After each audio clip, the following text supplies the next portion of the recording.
Hello and merhabalar from Turkey, Istanbul. Once again, you guys are welcome to our show. This is Nilüfer Sadık, and today we have our special guest, Mr. Sajid Ali Haider, the CEO of Multimil Consultancy. So we're gonna have some questions and discussion about the process before buying a property or investing in Turkey, and also life after receiving your citizenship in Turkey. Sajid sir, hello and how are you? I'm good, thank you. So last time we already had a short discussion about the investing and receiving your citizenship in Turkey. So today my questions from you are going to be about the process or steps before buying a property or choosing a property in Istanbul or in Turkey, and after life after receiving your citizenship. So if you're ready, my first question is, what are some key points, sir, that the investors should focus on before choosing or buying a property in here? So Nilüfer Hanım, thank you so much for having me on board. I'm really glad that we are adding value to investors' life by recording such kind of informative videos. Thanks to you, sir. As well as your first question is concerned, I would suggest or I would advise my international investors, either they are going to make their investments in their own country or in any international country, either in Turkey or in Dubai or anywhere in the world. First of all, they would have to educate themselves. They would have to learn the specific knowledge about that particular investment, because no one can be more sincere than you, because it's your investment, it's your life earning. So when you are going to put that investment in any of the business, either it is real estate or any other business, you would have to make your homework. So this is the first and foremost duty of the investor. The second thing is that when you are gonna make any investment, first you need to understand which one is the best neighborhood. And neighborhood you can decide according to the infrastructure. If you are looking for the long-term investment, you would have to learn that which area, which neighborhood will be going to have better infrastructure in future. Because right now, without that infrastructure, you will be having less prices like per square meters. But once that neighborhood will be having infrastructure, the prices will be going skyrocketing. So that is actually very important. Similarly, there are some zones backed by the government, real estate investment plan. They are going to make, their new transportation system. They are going to make like new developments over there. So if you are gonna make your investment in those areas, of course, it will pay you back in like long term, but it will be pay you more than double or triple. So this is also very important. When someone is, going to start a shop, they always tell that you have to understand where is the more footfall. So the area which is having more footfall, in that area, if you are going to open your business or open your shop, you will be having more business. Similarly, in real estate investment, if you find out the best touristic area nearby the coastal line or nearby any touristic spot, it will also gain better value. So this is actually my advice, that when you are gonna make your investment, you have to understand your mobility, infrastructure, government, zoning plans, as well as per square meter prices of that area. Thank you so much for helping our dear audience with your information and answers. So my next question is, can you tell us about how are taxes handled in Istanbul for those who get their Turkish citizenship? This is really very interesting question, and we got actually a comment on our YouTube video that you should have to talk about the taxation as well. But it's a lawyer job. So I'm having a plan to record this video with my lawyer, with my legal team. They will be gonna discuss on that topic particularly. But in this video, I'm gonna give you the a basic knowledge about that. The good thing is that Turkey's taxation system is very favorable. And when we talk about particularly about the real estate investment, so there are like 4 kinds of taxes which normally we have to consider. The first one is property tax, and property tax is very low. In metropolitan cities it is like 0.02%, and in non-metropolitan cities it is 0.01%, which is very minor. The second is rental. So rental income is taxable, so you have to pay tax. But the point is, you have like a slab between 15% up to 40%. And normally when someone is going to buy a property with $400,000, rental yield will be like 4.5 to 5% per annum, that will be like less than 100,000 lira. So it means you just need to pay only 15% per annum tax on your property, and that is nothing. 40% is up to like 3 million lira rental income. If your rental income is 3 million or more than that, so it will be like having 40% tax. So you don't need to be worried about that. You will have to consider only that 15%. Normally we consider it like if you are having like 12 months rental, so 1 month rental you will be paying as tax, and like 11 months you will be having in your pocket. So that's actually about the rental one. When we talk about the gain tax, which is very important, because the property you will be going to buy for your citizenship, you have to hold it for 3 years, and after 3 years you can sell it. But the point is, the properties which are being sold up before 5 years are taxable, so you have to pay gain tax, and for saving that gain tax you need to keep that property for 5 years.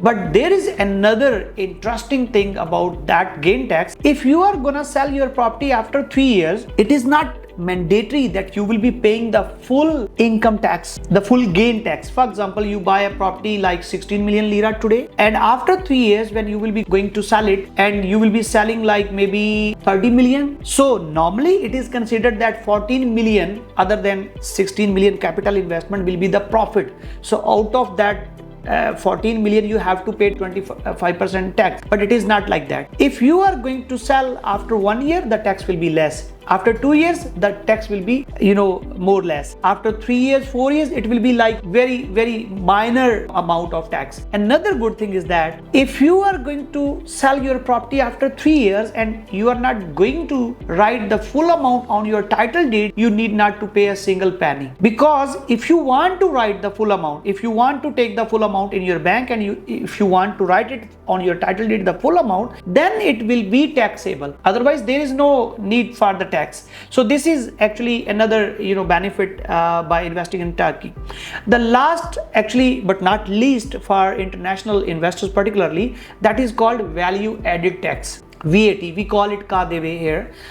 So KDV is starting from 1% up to 20%, yani 1%, 8% or 20%. The best thing in Turkey, if the area where you are going to invest is under urban regeneration, you need not to pay any value added tax. But also, if you are going to buy any property which is commercial, you have to pay value added tax. If the property is having like net square meter area more than 150, so you have to pay the value added tax. But another good thing is that the foreigners, they are exempted from this value added tax. There are certain conditions. The first one is that guy shouldn't be resident of Turkey, and he couldn't get residency of Turkey before buying this investment. The second, he couldn't own any property before this one. The third, he should have to transfer that money of the investment money as a remittance out of Turkey through bank to bank, and it should be through the legal channel.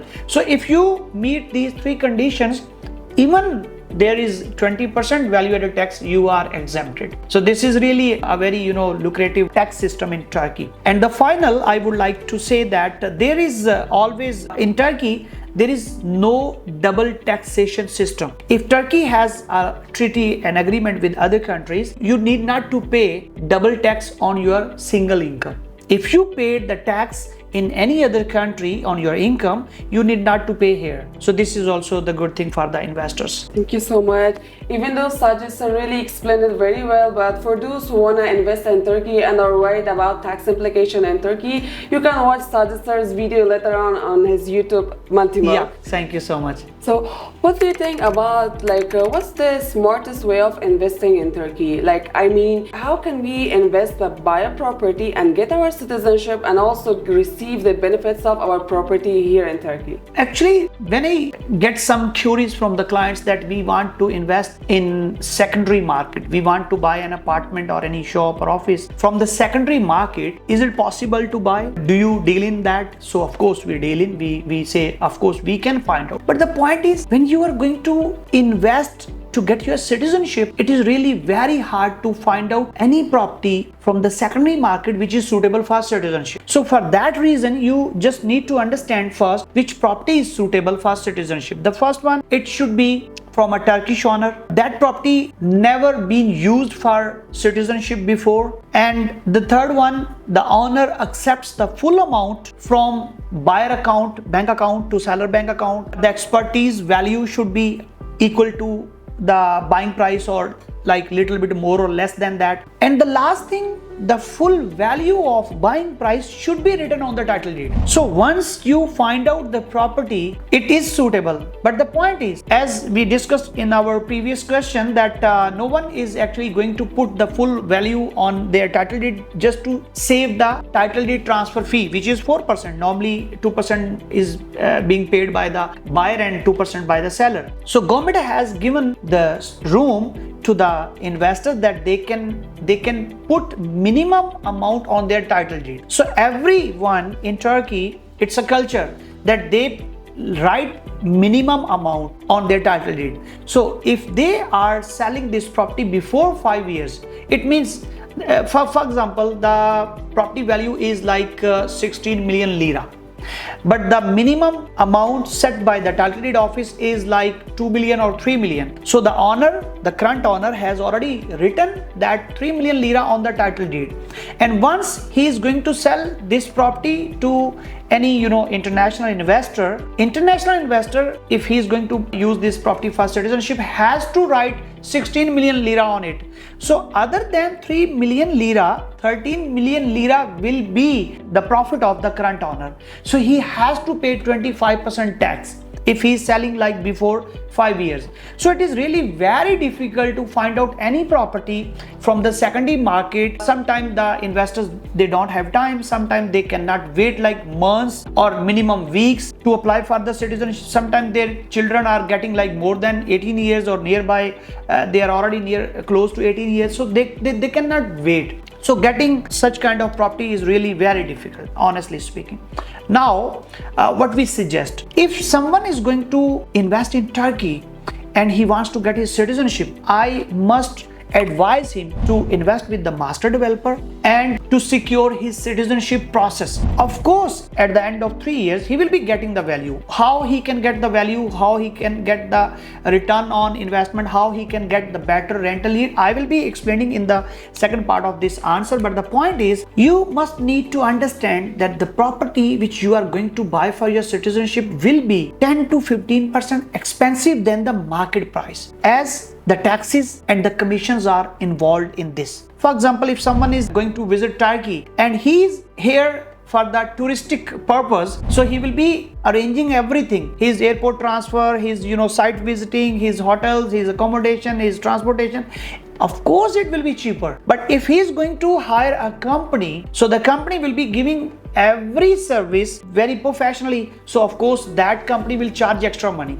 So similarly, the properties which are suitable for citizenship and presented by the developer, they are actually meeting all the criteria set by the government. So of course they will be selling with the high price, and that local people, they don't need to write full amount, don't need to seek the eligibility of the property. So that property will definitely be 10-15% expensive than the market. When we talk about the return on investment, normally in Turkey, it is between 12 to 15% per annum in terms of dollars. I'm not talking about lira, because lira is like losing its value against dollar. So I'm talking about dollar. So it means the first year return on investment will be gone already, because you buy the property expensive than the market price. But the second and the third year will be your actually return on investment, and that return on investment you can gain if you are going to invest with master developer or government construction company. And very important, if you are going to take the professional services of a professional and experienced real estate company. Most of the real estate companies and the agents, they bring you to the category B, C or D developers.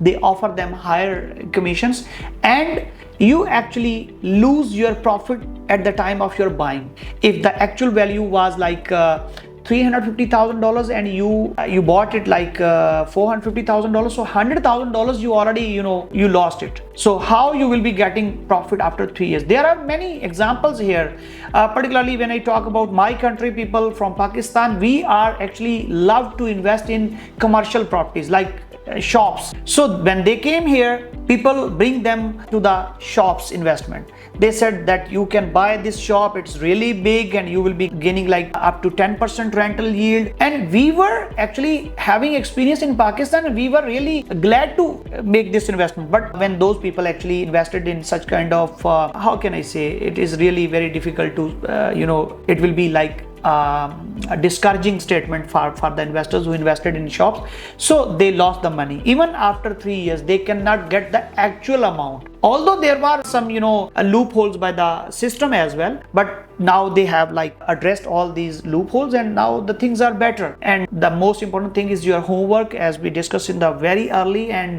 to choose a professional and experienced real estate consultancy and the project. I hope that you got the answer. So now, Sajid sir, so my question is, after receiving our citizenship in Turkey, if you want to start a business in here or open a bank account, can you help us through this and share your information? What kind of situations or benefits are waiting for us in this way? The first thing is that we are having like A to Z complete subsidies for our international investors, and under one roof we are giving all the information, including that settlement and opening the business as well.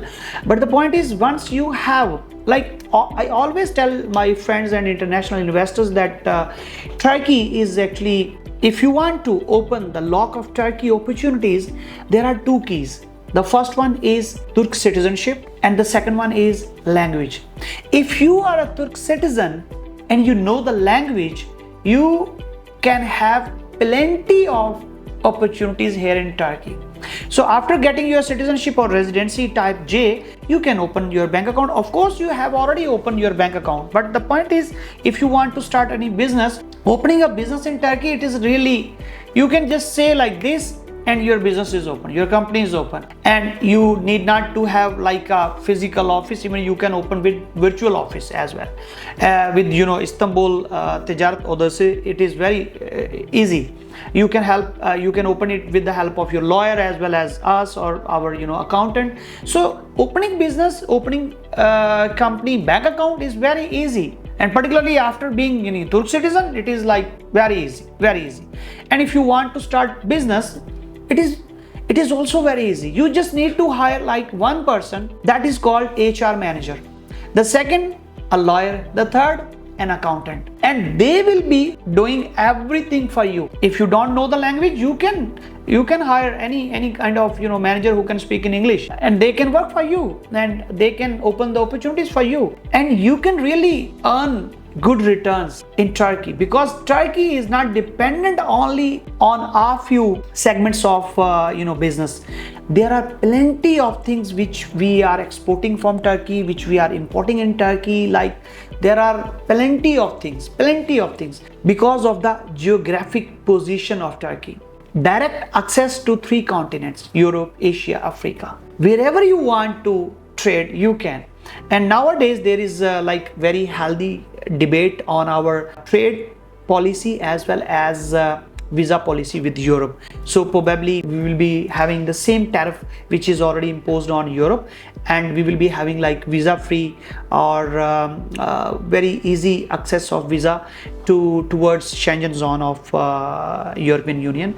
So it will be like also a benefit for the people who want to start business in here. Thank you, Mr. Sajid, for joining us, giving your time and sharing this beneficial information with us.